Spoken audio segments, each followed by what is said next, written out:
Hi guys, Rick Shaw here. It's the 30th of July. Still got the pox, but I wanted to do another one on the dangers in the Philippines because it just hit me some things that you guys should know if you ever come here. And just things to be wary of. I don't know how dangerous they are. I never heard of anything happening, but this is one thing that is a danger right here. Just a little doorbell, especially if it's raining.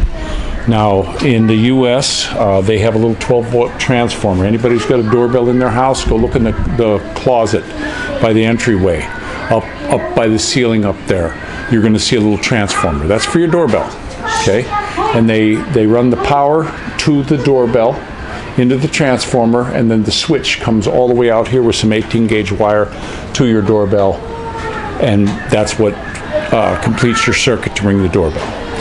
Now, in this country, that right there is 220 volts, guys. It is 220 volts, and I'm telling you, it'll light you up quick. So you got to watch. And then also another thing that's really bad in most of these houses, there's no ground. You got your two hots in your plug, and there is no ground. No neutral that I know of, like this washing machine right here. When it's wet, when the floor's all wet like this, I make the kids stay away from it. I stay away from it. You know, you can get contact voltage from that because there's no ground.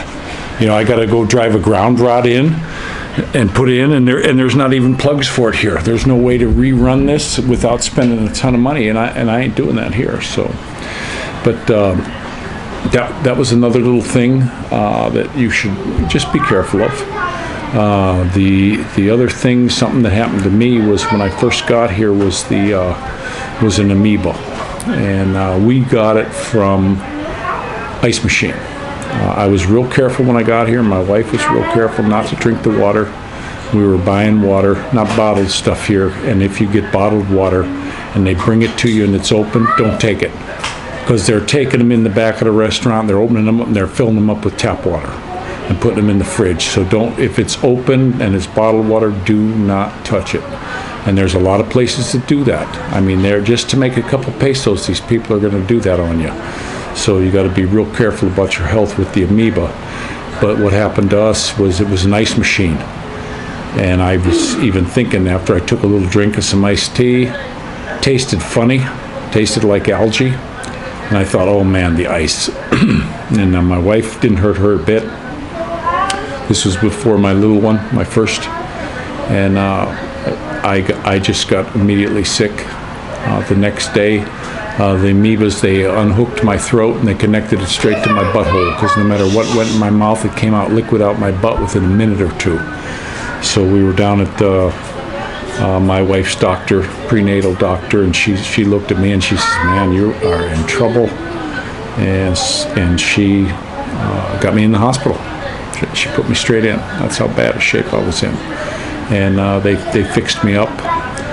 And then when I got out of the hospital, I was pretty rung down, and I lost a good bit of weight.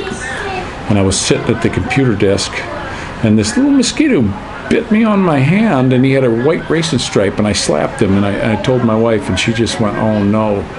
And then I caught dengue also. The mosquitoes here like American food. They don't touch my wife. They don't touch my kids. They pretty much don't touch me anymore. They don't bother me hardly at all anymore. But when I first got here, the smell of me, they must have just really loved me. So you have to be real careful of that when you get here. Another thing, now with this COVID thing, you just got to watch out with their rules. They put so many rules in place and nobody knows what's going on. And even if they drop a rule, they'll keep things going because they're not sure. You know, right now we're on a liquor ban because some guys shared a glass. I don't know how that affects me. I don't share a glass, and I don't allow my wife. One thing that they do here in the Philippines, when they have a party, everybody will sit around them like a barrel, and they'll have a plate of food there and one spoon, and everybody uses that same spoon to take a bite of they call it pulutan. I don't allow my wife to do it. I don't allow my kids to do it. Another thing they'll do is they'll share the glass. they'll use that same glass and they'll pass it around. Everybody, they'll pour some whiskey or beer in it, take a drink, and then it goes to the next person. They use that same glass. We don't do that. I don't allow my wife to do that. We just don't do that. I mean, that's a filthy habit.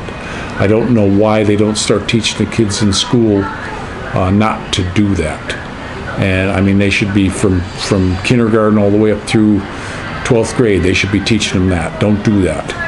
And you know, it's really annoying when I first got here and I was at a canteen and stuff and with some friends, and they'll just stick their, after they put their spoon in their mouth, they'll stick it in your plate and grab your food right off your plate. Ooh, that's good. It's good. It's yours now. I don't want your mouth funk, you know. And that's what you'll get here. So you have to be really careful of that too. You know, so that's a danger to an expat in the Philippines, and it's just really sad how they do it. I don't know why the government wouldn't be stepping up right now and saying, hey, you know, this is something that's got to stop. We just got banned. There's tons of people in this town, and a couple of guys, I don't know, they got COVID or what, I don't know, you know, from sharing a spoon or sharing a glass. So we all got liquor banned because of that. So you get a bad apple in this country, and the entire area is going to pay for that, somebody making a mistake. That's the way they do it. That's what you're going to find out in this country. One person makes a mistake, and they'll make a million people pay for it. That's just their MO. It's what I've noticed since this whole COVID thing started. You know, we had a COVID person over here. I'm going to say it again. Didn't even know they had it. I love this where you have to get a test to find out if you're sick. So that's where we're at with this COVID thing. But that was just a few more things I thought of while I was here. Another thing also I wanted to mention, if you come here and like me, you get a motorbike or anything like that, where we used to live, the storm sewer water used to run out to the end of the hill, and then it just went out on the road. And so there was always water running down the side of the road, and there's green algae in there. And a lot of these motorcycles will pass you on the right. So if you're stopped there, these guys will go to pass you on the right, and they hit this green algae. And these Filipinos should know better. And boom, you're going down. Do not drive through standing water, even when it first starts raining, along the side of the road. Because if it just starts raining, that algae will liven up real quick. If it's normally water there, so you got to be real careful along the sides of the roads. Like when I ride the bike, I stay in the middle. Now there's a lot of jeepney oils fall all over, so you got to be careful of that too. You know, I try to command the lane, but you know, be careful of that, because you hit that green algae through a big puddle, you will go down. There's nothing you can do about it. It's worse than black ice. You will take a tumble. So those were just a few more things I come up with. It's the 30th of July. 3-4 days ago, they said there's going to be a draconian lockdown here. You know, if it's so bad, I don't know why they didn't do it right away, but they're scheduled it for the 1st of August. So we got a scheduled draconian lockdown for us, starting on the 1st of August, I guess, till the 15th. Because they got some cases. I mean, they're going to test, they got cases, and they're never going to let this go. I don't know. I got a feeling it's going to move right into the next flu season, and then they're going to blame COVID for that one too. And it's just going to keep going. And you know, there's people here, these companies that are trying to make a living.